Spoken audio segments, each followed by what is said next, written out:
الحمد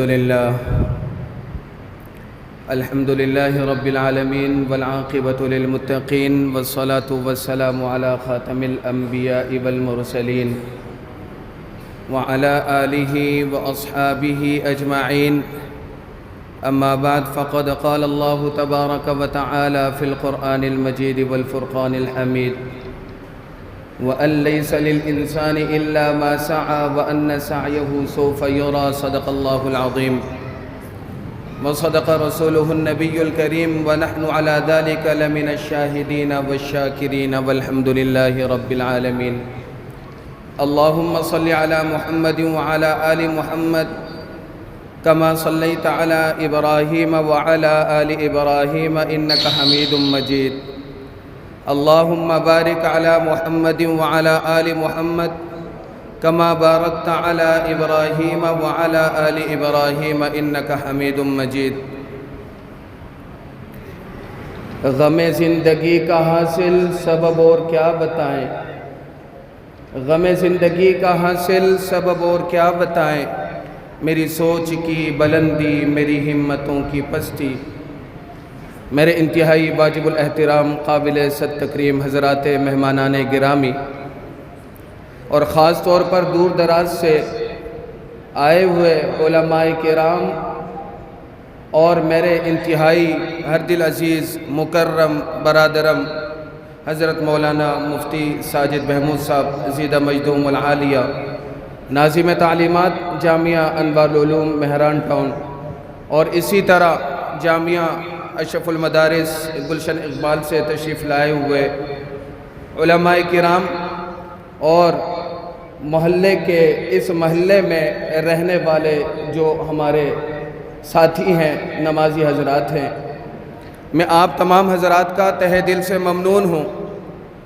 گزشتہ سال پروگرام کے اختتام پر بھی میرے یہی تاثرات تھے، اب بھی میرے وہی تاثرات ہیں کہ آپ حضرات نے محبت کا، آپ حضرات نے اپنائیت کا، آپ حضرات نے جستجو کا مظاہرہ کرتے ہوئے طلباء کی حوصلہ افزائی کے لیے یہاں تشریف لائے.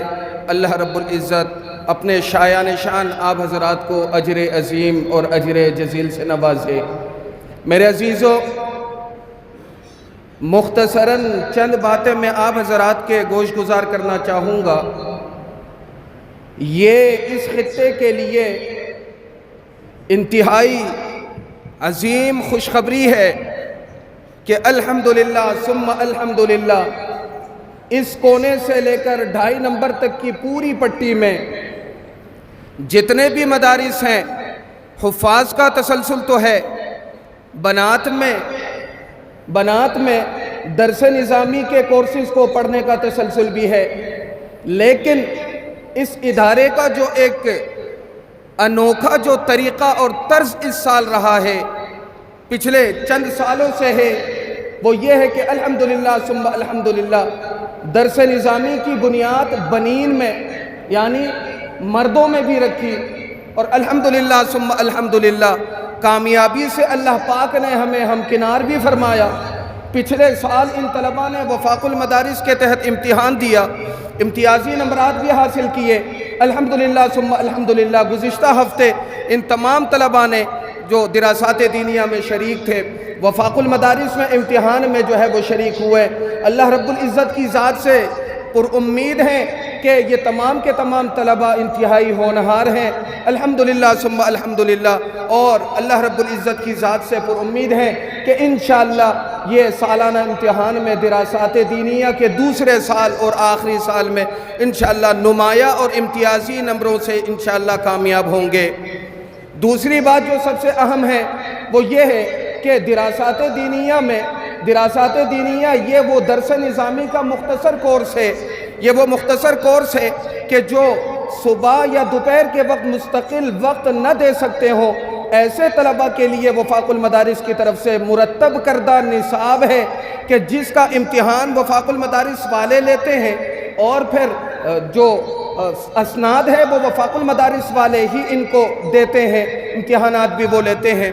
تو اس ہمارے درجے میں الحمدللہ ثم الحمدللہ وہ نوجوان طلبہ کہ جو دیگر مصروفیات میں جو ہے وہ مگن رہتے ہیں، شام کے وقت میں آ کر انہوں نے لگن کے ساتھ پوری توجہ کے ساتھ اس درس کو حاصل کیا اور درس نظامی کے اس شارٹ کورس کو یعنی جسے دراسات دینیہ کہا جاتا ہے مکمل کیا۔ اور سب سے اہم ترین بات یہ ہے کہ اس کورس میں شریک افراد کوئی 15 16 17 سال کے نہیں ہیں، 20 22 سال کے درمیان کے کچھ افراد ہیں، اور کچھ افراد کے بارے میں تو آپ کو حیرت ہوگی سفید ریش، کچھ افراد کے بارے میں آپ کو حیرت ہوگی کہ سفید ریش ہیں۔ اگر وہ مجمع میں موجود ہوتے تو ضرور ان سے جو ہے وہ آپ حضرات کی ملاقات کرواتے۔ ان میں سے بعض حضرات جو ہے وہ 4 مہینے کے لیے نکلے ہوئے ہیں، الحمدللہ ثم الحمدللہ۔ دراسات دینیہ کے طلبہ میں ہمارے ڈاکٹر صاحب بھی بیٹھے ہوئے ہیں، اگر ایک محتاط اندازہ ان کی عمر کا لگایا جائے تو 50 سال سے زیادہ کی ان کی عمر بنتی ہے، 50 سال سے زیادہ کی ان کی عمر بنتی ہے۔ آپ حضرات نے میرے اس پیغام سے اگر اخذ کیا ہو تو بہت اچھی بات ہے، اگر اخذ نہ کر پائے تو نتیجہ میں بتا دیتا ہوں۔ 2 پیغام میں نے دبے الفاظ میں آپ کو دینے کی کوشش کی۔ وہ 2 پیغام کیا ہے؟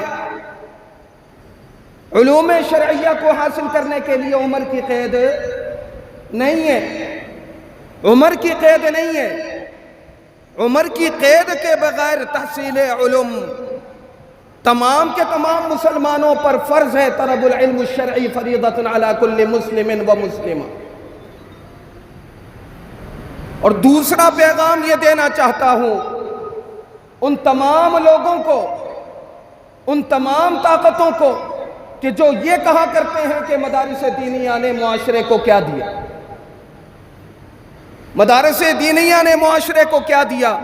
کچھ لوگ آ کر کہہ دیا کرتے ہیں کہ پسماندہ ان علاقوں میں آج تک تمہارے مدارس سے کوئی فاضل عالم بن کر نہیں نکل سکا، حافظ قرآن کی ناپید ہے۔ الحمدللہ ثم الحمدللہ، یہ اللہ کا لاکھ لاکھ کرم ہے۔ یہ وہ شجر ہے کہ جسے برادرم محترم حضرت مولانا عبداللہ صدیق رحمت اللہ علیہ بو کر گئے تھے۔ یاد رکھیے گا، یہ شریعت کے پھیلاؤ کا جو طریقہ ہے، یہ احکام شریعت کو آگے چلانے کا جو طریقہ ہے، اس کی مثال ایک عمارت کی سی ہے۔ یہ بات یاد رکھیے گا کہ جہاں کہیں جا کر کسی اینٹ کو بٹھانا ہوتا ہے تو یہ اللہ کی تقدیر اور فیصلے کے مطابق ہوتا ہے۔ اگر کسی اینٹ نے جگہ چھوڑنی ہوتی ہے تو اللہ رب العزت کسی اور کو لا کر بٹھا دیتا ہے۔ یہ ہمارے لیے اعزاز کی بات ہے، میں یہ نہیں کہتا کہ ہمارے لیے فخر کی بات ہے۔ کیوں؟ اس وجہ سے کہ فخر انسان اس کام پر کرے کہ جس پر مجاہدہ مکمل طور پر اس نے کیا ہو۔ میں تو اپنے اکابرین، میں تو اپنے بزرگ اور میں تو اپنے سرپرستوں کے اس روش پر چل رہا ہوں کہ جو روش انہوں نے مجھے دی، جو روش انہوں نے پوری ٹیم کے واسطے دی، میرے لیے اعزاز کی بات ہے۔ لیکن میرے اکابرین جو گزر چکے ہیں، جو میرے سرپرست گزر چکے ہیں، اس دنیا میں نہیں ہے، فخر کی بات ان کے واسطے ہے۔ اور یہ واضح طور پر اہل محلہ کو بتا دینا چاہتا ہوں کہ آج ہمارے یہاں سے دراسات دینیہ میں اگر 7 سے 8 طلبہ فارغ ہو کر نکل رہے ہیں تو کیا آپ یہ سمجھتے ہیں کہ موجودہ جو کمیٹی کام کر رہی ہے یا جو موجودہ لوگ کام کر رہے ہیں ان کی محنت ہے؟ نہیں نہیں، یہ بات یاد رکھیے گا، درخت آپ لگاتے ہیں، پودا آپ لگاتے ہیں، پودا لگانے کے بعد فوراً وہ بار آور ہو جائے، ثمر آور ہو جائے، پھل آپ کو مل جائے، ایسا نہیں ہوتا۔ بسا اوقات لگاتے آپ ہیں، آنے والی نسلیں استفادہ کرتی ہیں۔ ہماری مثال بھی، اس ادارے کی مثال بھی ایسی ہی ہے کہ جن حضرات نے راتوں کو جاگ کر اللہ تعالیٰ سے لو لگا کر دعائیں کی، آج ان کی دعائیں رنگ لائی اور الحمدللہ ثم الحمدللہ۔ ڈھنکی کی چوٹ میں دھڑلنے سے ہم یہ بات کہہ سکتے ہیں کہ ہاں، ہمارے ادارے نے تمہیں مبلغ دیا، ہمارے ادارے نے تمہیں مفسر دیا، ہمارے ادارے نے تمہیں محدث بھی دیا، ہمارے ادارے نے تمہیں مقرر بھی دیا، ہمارے ادارے نے تمہیں امام بھی دیا، ہمارے ادارے نے تمہیں قاری بھی دیا، ہمارے ادارے نے تمہیں وہ ائمہ دیے کہ جن ائمہ کے پیچھے نماز پڑھنا نہ صرف تمہاری مجبوری ہے بلکہ شرعی حکم بھی ہے۔ ہمارے اداروں نے تمہیں وہ علماء دیے ہیں کہ جو علماء منبر و محراب میں نہ بیٹھے تو پھر تمہارے دین کا، تمہارے ایمان کا ستیہ ناش ہو جائے۔ ہمارے اداروں نے تمہارے دین کو محفوظ کرنے کے لیے، تمہارے بچوں کے ایمان کو محفوظ کرنے کے لیے وہ عظیم سرمایہ دیا ہے کہ جو بے لوث معاشرے میں محنت کرتے ہیں، بے لوث معاشرے کے لیے محنت کرتے ہیں، بے لوث کرتے ہیں، آپ سے 4 آنے کی امید کیے بغیر آپ تمام اہل محلہ، تمام حضرات جو یہاں بیٹھے ہیں، سارے کے سارے گواہ ہیں۔ بتائیے اتنا بڑا پروگرام اس پسماندہ علاقے میں مرتب کرنے کے لیے کیا کسی نماز کے بعد ہم نے کسی سے چندے کا مطالبہ کیا؟ کیا کسی سے انفرادی طور پر ہم نے چندے کا مطالبہ کیا؟ اگر ہے کوئی ساتھی تو میں اس کے پیشانی کو بوسہ دوں گا، سرے مجمع کھڑے ہو کر بتا دے کہ تم نے ہم سے لیا۔ میرے عزیزوں، میرے دوستوں، میرے بزرگوں، یہ دین کا کام ہے، یہ شریعت کا کام ہے۔ اللہ رب العزت نے اس نظام کو چلانے کے لیے لوگوں کا انتخاب کر رکھا ہے۔ شریعت کا بیڑا اٹھانا ہر کسی کے بس کی بات نہیں ہے۔ آپ یہ سمجھتے ہوں گے کہ قابل ہونا ضروری ہے، یہ بات یاد رکھیے گا کہ تمہارے قابل بچے انجینئر بن جایا کرتے ہیں، تمہارے قابل بچے ڈاکٹر بن جایا کرتے ہیں، تمہارے قابل بچے وکیل بن جایا کرتے ہیں، سفیر بن جایا کرتے ہیں، کسی اور شعبے میں چلے جایا کرتے ہیں، لیکن میرے ادارے میں پھلنے والے بچے، پھولنے والے بچے وہ ہوا کرتے ہیں کہ جو قابل تو نہیں لیکن مقبول ضرور ہوتے ہیں، لیکن مقبول ضرور ہوتے ہیں، کیونکہ یہ شریعت کا کام ہے۔ اللہ رب العزت نے شریعت کو روئے زمین میں نافذ رکھنا ہے، اور اگر شریعت کا نفاذ رکھنا ہے تو ان فقیروں کے بغیر شریعت کا نفاذ ممکن ہے نہیں ہے۔ تو میرے عزیزوں، میرے دوستوں، میرے بزرگوں، آج تک آپ یہ سوچتے رہے ہوں گے کہ اہل محلہ کو، محلے والے کو، علاقے والے کو کیا دیا؟ علاقے والے کو ہم نے وہ مبلغ دے دیا، منبر میں بٹھا کے دیکھو، ڈنکے کی چوٹ پہ کہہ رہا ہوں، جیسے میں بول رہا ہوں میرے بچے بھی، میرے چمن کے پھول بھی ویسے ہی بولیں گے، میرے چمن کے پھول بھی ویسے ہی بولیں گے، ڈٹ کر بولیں گے، جم کر بولیں گے، نہ حالات کی نزاکت کو دیکھیں گے، نہ معاملات کی نزاکت کو دیکھیں گے۔ کیوں؟ اس وجہ سے کہ ہم نے انہیں احقاق حق کی تعلیم دی ہے۔ احقاق حق باطل کے میدانوں میں ہو یا باطل کے مقامات پر ہو، ہم نے احقاق حق کے لیے وہ طریقے آزماتے ہیں کہ جو طریقے جناب نبی کریم صلی اللہ علیہ وسلم نے ہمیں عطا کیا۔ ہم مداہنت فی الدین سے کام نہیں لیتے، الحمدللہ ثم الحمدللہ، ہم نے اپنے بچوں کو بھی مداہنت فی الدین نہیں سکھا۔ میرے عزیزوں، میرے دوستوں، میرے بزرگوں، تمام حضرات جو تشریف فرما ہیں، میں پہلے کہہ چکا کہ یہ قابل صد تحسین ہے، اور جو بیچارے کسی وجہ سے نہ آ سکے ان کے گوش گزار کر دوں، ان کے واسطے کہہ دوں کہ اگر کوئی سیاسی جلسہ جلوس ہوتا ہے، اگر قائدین کی طرف سے اعلان کیا جاتا ہے کہ ہر ورکر کو 5-5 ہزار روپیہ دیا جائے گا، تو ہم رات سے بستر لگا کے بیٹھ جاتے ہیں،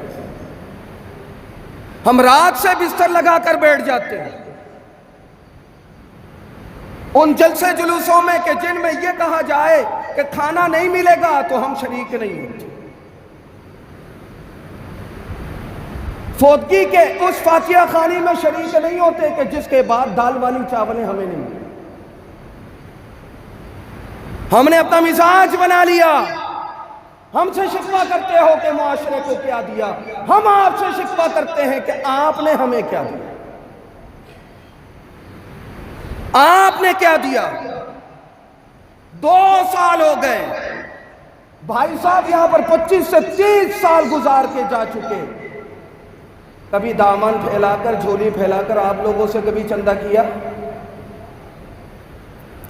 کبھی چندہ کیا، کبھی کوئی تقاضے آپ کے سامنے رکھے، الحمدللہ ثم الحمدللہ، توکل بھی جانتے ہیں، اعتبار بھی جانتے ہیں، اعتماد بھی جانتے ہیں، لو لگانا بھی جانتے ہیں۔ ہم خلق خدا کے سامنے دستے سوال دراز کرنا نہیں جانتے، دامن پھیلانا نہیں جانتے، تنہائیوں میں اللہ تعالیٰ سے آہوزاری کرنا خوب جانتے۔ بعض لوگ یہ سوچتے ہیں کہ بیچارہ اکیلے مولوی صاحب اتنا بڑا سسٹم کیسے چلائے گا۔ یہ بات سرعام کہہ دوں، یہ سسٹم مولوی صاحب کے باپ کی جاگیر نہیں ہے، یہ نظام مولوی صاحب کے باپ کی جاگیر نہیں ہے۔ اس نظام کو تب تک چلنا ہے جب تک روئے زمین میں ایک شخص بھی کلمہ گو مسلمان نہ ہو، ایک شخص بھی کلمہ گو مسلمان نہ رہے۔ یہ آپ حضرات کے وساطت سے یہ بات میں اہل محلہ تک پہنچانا چاہتا ہوں کہ آپ حوصلہ کریں نہ کریں، اللہ رب العزت نے اپنے نظام کو چلانا ہے، اللہ رب العزت نے اپنے نظام کو چلانا ہے، اللہ رب العزت نے اپنے نظام کے لیے قوانین مرتب کر رکھے۔ ہم آپ سے اتنا ہی تو مطالبہ کرتے ہیں کہ آپ کے بچے ہیں، دست شفقت ان کے سر پہ آ کے پھیر دیجئے حافظ قرآن، دست شفقت پھیر دیجئے حافظ قرآن ہے۔ والدین کے واسطے عزت، عظمت اور بلندی کا ذریعہ ہے، اور اپنے خاص جو ہے وہ قرابت داروں میں سے ایسے افراد کو جنت میں لے جانے والے لوگ ہیں 10 کہ جن کی سفارش کی وجہ سے اللہ رب العزت جن پر جہنم کو لازم کیا جا چکا ہے، اللہ تعالیٰ ان کے لیے جو ہے وہ جنت کو واجب کر دے۔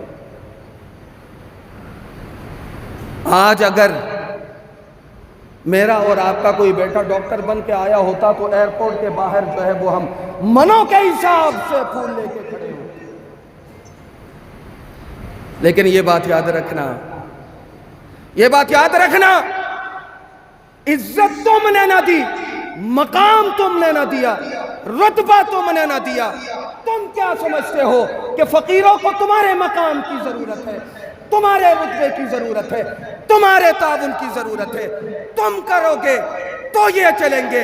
بتا دوں یہ واضح طور پر کہ تم کرو نہ کرو، یہ نظام چلتا رہے گا، یہ غیبی تسلسل چلتا رہے گا، اللہ تعالیٰ اس نظام کو روکے گا۔ اس لیے میرے تمام جتنے بھی حاضرین بیٹھے ہیں، اللہ تعالیٰ آپ لوگوں کی آمد مبارک کرے، اور ہمیں آپ نے بلکہ خاص طور پر مجھے برداشت کیا، اللہ تعالیٰ اس صبر پر بھی آپ لوگوں کو جنت الفردوس نصیب کرے۔ مجھے برداشت کیا آپ نے، اس پر بھی اللہ تعالیٰ آپ لوگوں کو جنت الفردوس نصیب کرے، کیونکہ صابرین کے لیے بھی، شاکرین کے لیے بھی جنت۔ میرے عزیزو، یہ طلبہ بس آخری بات کرنے لگا ہوں، یہ طلبہ آپ لوگوں کے لیے مثالی نمونہ ہے۔ جس کسی سے بھی کہا جائے، کہا جاتا ہے کہ علاقہ بانجھ ہے، دین کی طرف لوگوں کی رغبت نہیں، آپ کا ہر سرمایہ ڈوب جائے گا، لیکن یہ سرمایہ آپ کا نہیں ڈوب سکتا۔ اپنے مستقبل کو اور اپنی آخرت کو محفوظ کرنے کے لیے اپنی اولاد کو مدرسے کی طرف راغب کریں، مدرسوں کی طرف راغب کریں، حافظ قرآن بنائے، عالم دین بنائے، مبلغ بنائے، مفکر بنائے، تاکہ امت کے واسطے کام کر سکے، امت کے لیے کر سکے، نہ کر سکے کم از کم اپنی چار دیواری گھر کے لوگوں کے دین اور ایمان کی تو حفاظت کر سکے، اپنے گھر کے چار دیواری کے دین اور ایمان کی تو حفاظت کر سکیں۔ میرے عزیزو، میرے دوستو، الحمدللہ ثم الحمدللہ 6 سے 7 فضلہ جو ہے وہ دراسات دینیہ کے ہیں، اور تقریباً 4 فضلہ جو ہے وہ تحفیظ تکمیل حفظ قرآن کیے ہوئے آپ حضرات کے سامنے بیٹھے ہیں۔ یہ تمام کے تمام طلبہ خراج تحسین کے مستحق ہیں، اور اسی طرح ان کے والدین اللہ تعالیٰ انہیں اجر جزیل عطا فرمائے کہ جنہوں نے ان صبر آزما اوقات سے گزر کر، لمحات سے گزر کر ان بچوں کو مدرسوں کی طرف بھیجا اور ان بچوں کی حوصلہ افزائی کی اور ان کے تعلیم کے تسلسل کو بحال رکھنے میں ان کے ساتھ معاونت۔ اللہ تعالیٰ ایسے والدین کو بھی اجر عظیم عطا فرمائے، اور جو حفاظ ہیں ان کے والدین کو بھی اللہ تعالیٰ اجر عظیم عطا فرمائے۔ ان طلباء کو اپنے گھر بار کے لیے، ادارے کے لیے اور آنکھوں کی ٹھنڈک بنائے اور مثالی نمونہ بنائے، ایسا مثالی نمونہ بنائے کہ معاشرہ ان طلباء کی مثالیں دے۔ اللہ تعالیٰ اب تمام حضرات کی حاضری کو قبول فرمائے، اور جو مہمانان گرامی آئے ہیں، میں آخر میں پھر دوبارہ ان کا شکر گزار ہوں۔ برادرم مکرم حضرت مولانا مفتی ساجد محمود صاحب کا تہہ دل سے میں ممنون ہوں، اور یہ بات بھی یاد رکھیے گا، حضرت مولانا مفتی ساجد محمود صاحب زیدہ مجدہم العالیہ، جو ہمارے یہاں کا دارالافتاء کی ترتیب ہے، الحمدللہ ثم الحمدللہ، حضرت والا دارالافتاء کے بھی حصہ ہیں ہمارے ادارے کے، اور ہمارے ہر پروگرام میں گوناگو مصروفیات کے باوجود کہنے پر، ایک دفعہ کہنے پر تشریف لے آتے ہیں۔ اللہ تعالیٰ ان کی سرپرستی کو، اللہ تعالیٰ ان کے معیت کو ہمارے واسطے قبول فرمائے۔ وآخر دعوانا ان الحمدللہ رب العالمین۔